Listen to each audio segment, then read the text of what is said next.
Thank you, Mr Speaker. My question is to the Minister for Health. What is the Albanese Labor government doing to help Australians with the cost of healthcare, and why has healthcare become so expensive?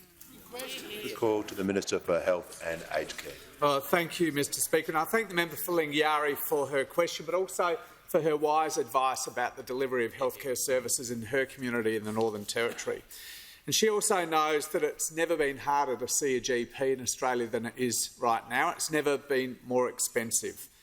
More Australians than ever before are having to pay a gap fee to see the doctor, and those gap fees have skyrocketed over the past decade. For the first time in the history of Medicare, the average gap fee for a standard GP consult is now more than the Medicare rebate itself, and gap fees to see a specialist skyrocketed by a whopping 100% over the past decade. Now, this massive increase to the cost of healthcare didn't just spring from thin air, Mr Speaker. This huge hit on household budgets was the inevitable consequence of the short but infamous tenure of the man voted by Australia's doctors as the worst health minister in the history of Medicare.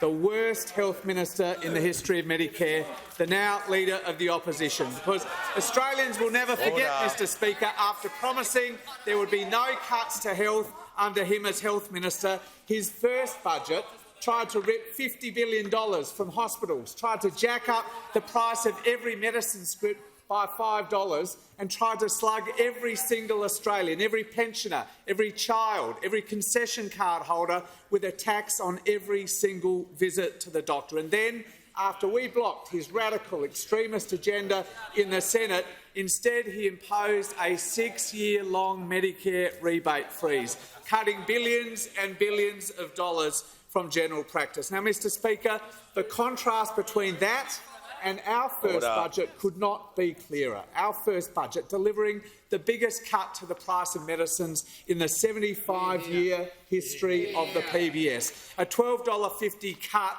to the general scripts, not a $5 fee increase, which would have happened under the health minister then, the now leader of the opposition, if he got his way. In our budget, $200 million back into the pockets of hard-working Australians, good for household budgets and good for health. Good for the health of Australians, helping them ensure that they could afford the scripts that their doctors had prescribed as important for their health. Now, our cheaper medicines policy is already making a difference to millions of Australians, Mr Speaker. Lynn from Canberra wrote to us recently. She said, "My prescriptions have gone down since January 1st. This is such a welcome change for someone trying to manage a chronic illness and not eligible for a healthcare card." For this side of the House, Mr Speaker, it's all part of our commitment to strengthening Medicare and providing Australian households with responsible, targeted cost-of-living relief.